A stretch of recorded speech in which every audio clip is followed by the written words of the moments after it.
Real লাইফে hero তো অনেক দেখেছেন। রিয়েল লাইফে হিরোর ভূমিকা পালন করেছিলেন রামরাজাতলা স্টেশনের ডাব বিক্রেতা লক্ষ্মীদা। সালটা 1985 সালের 17ই আগস্ট। আর 5টা দোকানদারের মতো তিনিও ব্যস্ত ছিলেন তার বেচা কেনায়। হঠাৎই শোনেন চিৎকার, হাহাকার করছে চারিদিক।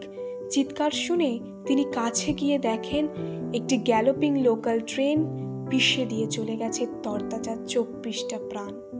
ট্রেন আসার খবরকে উপেক্ষা করেই তারা রাস্তা পারাপার করছিলেন। ঠিক সেই সময় ঘটে সেই মর্মান্তিক ঘটনা। গোটা স্টেশন চত্বরে রক্তের বন্যা এবং মানুষের হাহাকার নাড়িয়ে দিয়েছিল লক্ষ্মীদাকে। সেই দিন থেকে নিজের কাছে তিনি প্রতিজ্ঞা করলেন, যাই হয়ে যাক না কেন তিনি আর প্রাণ হারাতে দেবেন না। সেই থেকেই গায়ে একটি ছেঁড়া জামা, মাথায় সাদা চুল ও হাতে একটি লাঠি নিয়ে সকাল থেকে দুপুর তিনি ছুটে বেড়ান সকলকে সাবধান করার জন্য। এই কাজ অবশ্য স্বেচ্ছাতেই করেন লক্ষ্মীদা। এর জন্য কোনো বাড়তি বেতন তিনি নেন না।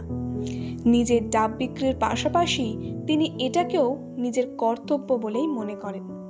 আসলে সাধারণ মানুষের ভিড়ে এইরকম কিছু অসাধারণ মানুষ মিশে থাকেন, যারা নিঃস্বার্থভাবে সমাজকে এগিয়ে নিয়ে যান। কুর্নিশ তোমায় লক্ষ্মীদা, কুর্নিশ জানাই তোমায়।